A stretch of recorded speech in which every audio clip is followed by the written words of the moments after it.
Afternoon, everyone, and thank you for being here today with us. My name is Nasser Al-Asmar, and I am the Scientific Director of the Genomics Academy.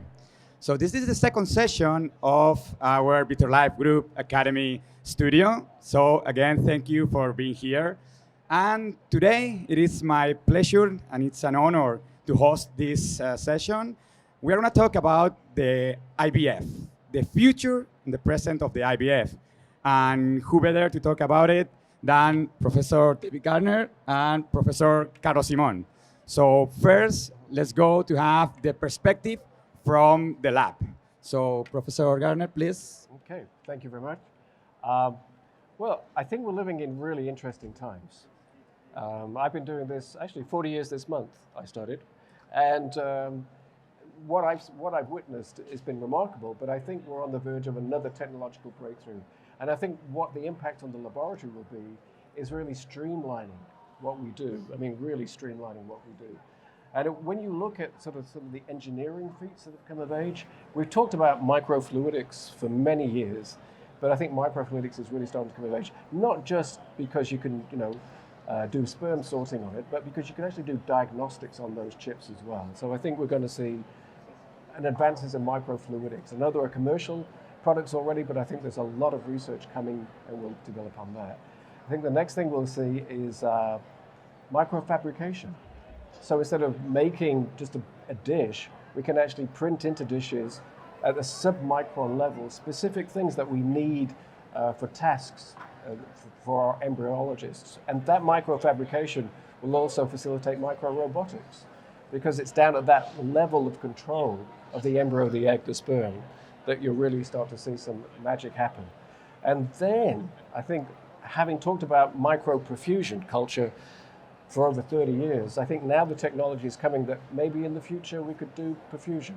And that would mean not only could you do that for culture, you could perfuse cryoprotectants and get an infinite gradient of cryoprotectants, which should improve vitrification.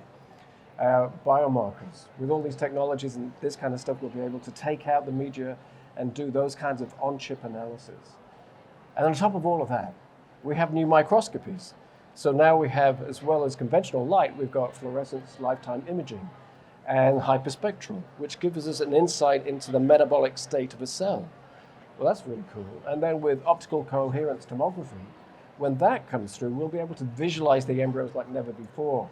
And then, of course, on top of all of that, we'll have artificial intelligence, not only helping us identify the best sperm, so for the robot to pick up to inject into the best egg and assess the embryo development, but artificial intelligence will be running the lab. It'll be giving us real-time feedback. And it's about to happen. And I think that's the really exciting thing from my perspective about streamlining the IVF lab. Technology is now caught up with the visions that we've had for the last 2 or 3 decades. So it's very cool to be an embryologist. It's really cool. And actually, are we talking about the future or the present? Because it's already here, right? Yeah, we're talking about the present going into the future. So absolutely, we're doing a lot of it now. But again, with all these technologies, it's actually getting them all to align with each other. I've never really cared for the term lab in a box, but it's coming in some shape or form. It's going to be scaled down. So our footprint is going to get smaller and smaller and smaller, for sure. Interesting. Yeah. And Carlos, what is your perspective regarding the present and future of the IVF? My perspective, I think that it's not about the future, it's in the pipeline. So it's not future, it's already in the pipeline. And from my clinical perspective, I think that there are 3 basic elements here. First is the patient. So this should be individualized, precision medicine. We have to get away from day 5, day 6 in general, talking about, so it's from generalized medicine to precision medicine, and this is going to take into account the biology of the patient itself in order to really customize the treatments for her. So this is one thing, which is precision medicine in all reproductive medicine, not only in ovarian stimulation, but rather in everything that we do. The second is the doctors itself. So we have to be aware that we have to embrace what is the science that is coming. And this is very difficult to get out of our comfort zone, which is basically to produce embryos and transfer them back, and then give things that are in the shell. We have to base things on biological plausibility that help us to improve results in our patients. So I think that we need that the young people will embrace science as the way to move from the bench to the bedside things, not just doing statistical analysis, comparing things by things. We have not progressed in the last years because of that.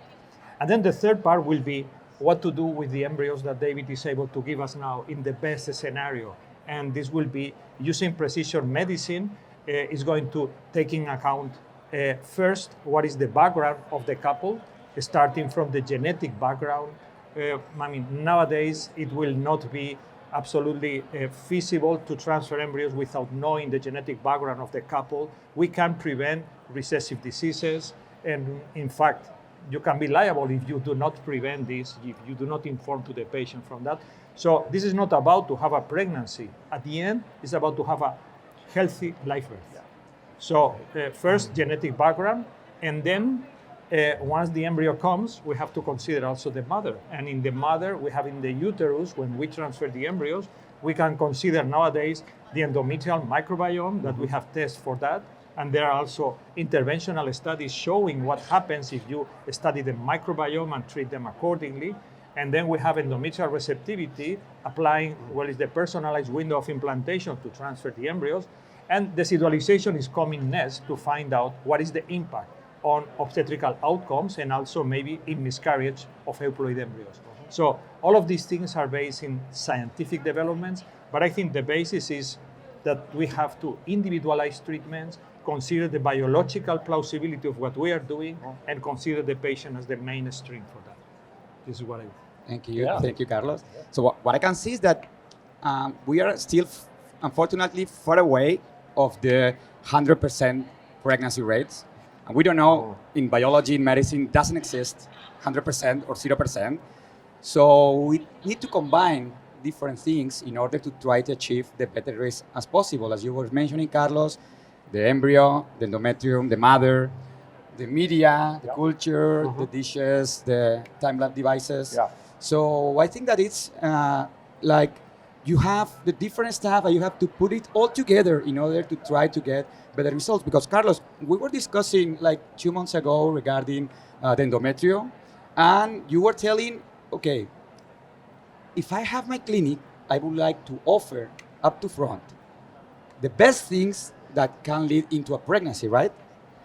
Well, the way that we are acting with guidelines is just you have to have a lot of failures in order to do things. And the guidelines doesn't tell us what to do in order to be successful. So another way to plan things is if you can get started with what you think, with biological plausibility that can help, you don't need to have 3 previous failures to really do an endometrial analysis or to analyze chromosomically the embryos. If you believe in what you believe, then you have to be consistent and see what happens.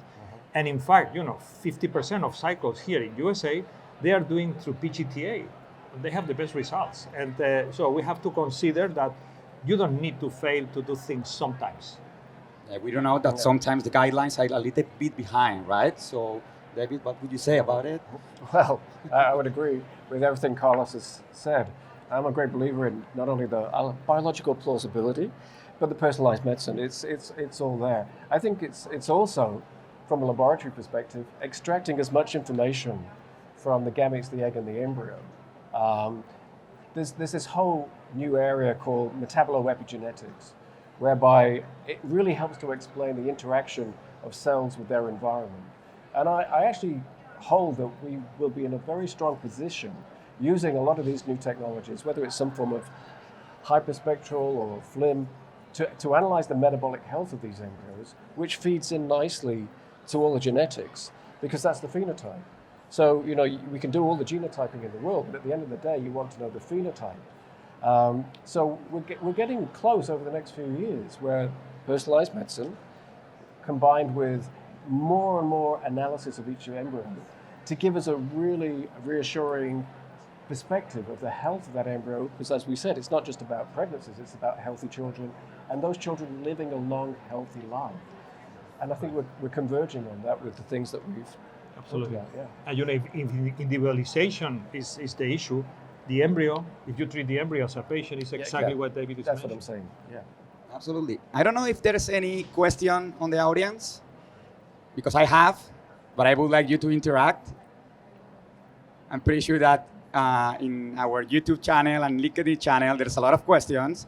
But if there's no questions in here, Carlos, may I ask you to make a question to David regarding something about the laboratory that you want to know, and David can give us his opinion? David, the only thing that I can say is that, he's the best embryologist that I have ever seen in the world. So it is, and this is 40 years. So we are like twins here. So it's 40 years too. So it is. No, I think that, I mean, you have to tell me this before. Come on. What I'm going to ask to David that makes sense. I mean, that's you are doing some studies with the embryos, right? Right. With imaging embryos. Yeah. And No, I think that the question for David is about his main thing now, which is metabolomics. How do you foresee this going? How can we combine metabolomics with genomics? That is a really fascinating question, and to which there isn't a straightforward answer. We've been doing that in stem cells for a number of years. We've been doing transcriptomics and metabolomics, and yet there is no capacity to actually merge those data sets yet, certainly not for the last few years, and I think that's the challenge, because they're very complex information sets you get, and learning how to interpret it. But I think maybe artificial intelligence will be the way to help us interpret these things, because the metabolic phenotype is incredibly complicated. So I think this is going to be a challenge for the next few years to really understand what is going on. Yeah. And I have the other question. Yeah. Which is, you have seen our cell paper. Oh. What do you think that could be the potential to add this embryo imaging on top of what we are having now, which is black and white, to add this fluorescence? What it was like seeing it for the first time. I mean, that paper, everyone read the paper and went, I mean, the imagery is everything. So I think, I'm a great believer in the more tools you can use for the same job, the more complete a picture you get. So with your imagery, we were seeing facets of embryo development we'd never seen before. And specifically, when it came down to the chromosomes being moved around, right? So not only is that of interest, but then you can turn that around and say, so can we optimize our procedures to minimize aberrant behavior that we didn't even know was ongoing, Absolutely. right? So that's the significance of the dynamic, to actually get as much information, then feed it back into the system. So Absolutely. So thank you for your paper, and thank you to Nicholas. Thank you for your answer. David, any question to Carlos regarding the clinical perspective? Yeah, okay. Now it's you. I've got a list. So, no, I think it's really fascinating. So how do you as a physician feel? We have artificial intelligence creating algorithms to help you select your stimulation and what day to trigger. So Gerard Lederer calls it the end of white coat supremacy. So I like that too. So how do you feel as a physician, knowing that so much information is now going to be pushed your way? Is that a good thing or a threat? It's a good thing. Yeah. I mean, we have to take this as a good thing, because artificial intelligence should help us in any stage of the way, including what I mentioned about the embryo. This can give us a different level of understanding of the embryo, because now it's not black and white.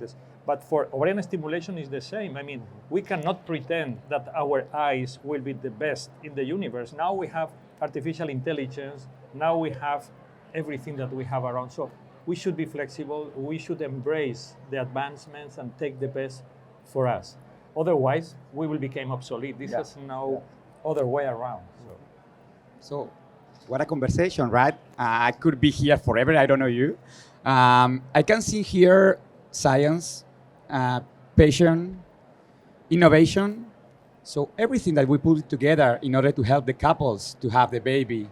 So I think that this is why we are all working in this field, right? So I will ask you just last minute, 2 minutes, take-home message from your side, just to tell the people and spread a little bit the voice, because here it is not only people from the reproductive medicine, but also patients that wants to know more about what are you thinking regarding our field at the present and the near future. So please, if you want to give us a take-home message, David. Okay, so I think the technology is something to embrace. I think it will improve our success and it should lower the costs to do the job. And that makes IVF more affordable, more available. And I think that's one of the big problems worldwide is the availability. So I think through this, it will become more effective, like I said, more streamlined.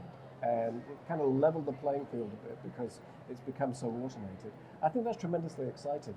But to all the embryologists out there, don't worry, you're never going to be out of a job because we need the level of insight that embryologists bring to run labs and to troubleshoot. So there is tremendous growth in this field, but I think to meet the growth and the affordability, we can embrace these technologies over the next few years. So that's my take on this. Thank you, David. Yeah. Carlos? My take-home message will be similar in terms that our objective is live birth, healthy live birth at home, with also long-term knowing that it's going to be okay as far as we know. That the second is we have still a large room for improvement. Our actual results are not good at all, because if we talk about 45, 50% in a sunny day, I mean, we can really improve that. Yeah, but it's better than it used to be. Well, let's remember. Yes. Remember the days when we used to run down the corridor celebrating we had a pregnancy, never mind a percentage, right? So we put it in context. Yeah, but and we transfer for embryos. We don't say that anymore. So just the past is gone. So so yes. So but the point that I make is we still have a room for improvement, and this should be done through really science, biological plausibility, and flexibility and open mind, because the doctors, we are not going to be without work either. So it's just a matter to know exactly what to do. And if we are good for the patients, we will be better for us and for the field. So. Yeah. Okay, so again, when science meets passion and passion meets innovation, we can do whatever we want, right? So if there's no more questions in here, I would like, oh, yes, please.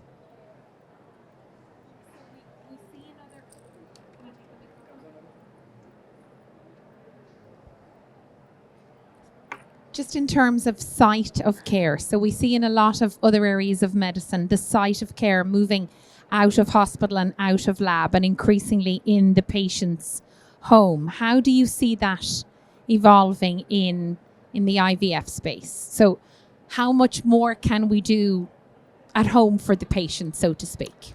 What's your view there? What can we do for the patients at home? Do you mean at home with? Sorry, I didn't understand. Yeah, sorry. So I'll come closer. Maybe it's me, but no.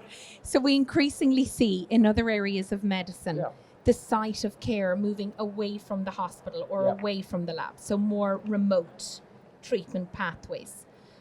How do you see that evolving in IVF? It's indeed a very good question. You know, what I would like to see first is that we are more efficient. And once we are more efficient, we can fix the way to really, get away from the lab or for more sophisticated. Yeah. But first, we have to be sure that it works. Yeah. And so far, it is not working as we have to offer to our patients. Yeah. Imagine an airline that only delivers 40% of passengers to the final destination. Not on time, to the final destination. Yeah. So more digitalization, more automation to be able to... But in answer to the question... Please, excuse me. Could you join us, please? I will. Please. So, Thanks, Master. Okay. So I don't actually envisage a time when we can be without the lab. So I think remotely, amazing amount of remote testing can be done, which will save all the patients the time and stress of having to come in for those tests. Yes. That's going to be amazing. So and lots of things that will happen there. But at the end of the day, when we do what we call the magic in the lab, it will be in a lab. Yes. And that's not been protected. It's because it's such a sophisticated environment and it's very expensive to create. Yes. And so you'd want the best possible facility. And so in terms of the patient journey, I think we all aim to make it less stressful. And that includes endless trips, round trips for monitoring. But when it comes to the actual procedure, I can't see a way around that. Yeah. Yeah, fully agree. You know, telemedicine is growing. Yes. So we can Yeah. do the ultrasounds even at home. Yes. We can do saliva testing, Yeah. non-invasive. We can analyze the embryos non-invasively. All of these things, we can test the patient. But at the end of the day, somehow, somewhere, you have to get the oocytes, you Yes. have to get the embryos. Be sure that those embryos are Yep. high And quality do the and transfer. Yeah. Yeah. My question, I suppose, looking at it across healthcare, it's an increasing trend. But also, David, you mentioned accessibility. Yeah. And as we increase the accessibility in the ecosystem, I think we have a scalability issue here. If you know, look at the sort of patient pathway, there are still a lot of steps that require a lot of requires a lot of Yeah. intervention. So I think certainly digital and automation needs to come in order to be able to increase For sure. scalability and For in sure. turn access. Yeah. That's coming in my Yeah. ignorant eyes from it's- sort of other areas of I know. healthcare. That's a good Absolutely. point. There is a trend here in this country now that more OBGYN is taking care of reproductive endocrinology. So in order to have in remote places and so on. But telemedicine, I think that this should be the way to really Okay, advance. I think that we have to stop in here, but we Okay. can We can have get a coffee. We can have a coffee later on. So thank you very much. No problem. No problem. Thank you very much, Professor Garner, Professor Simon. Thank you. Thank you very much for make the questions. And thank you all for being here today with us again at the Vitrolife Group Academy Studio. Thank you and see you in a few minutes. Bye-bye.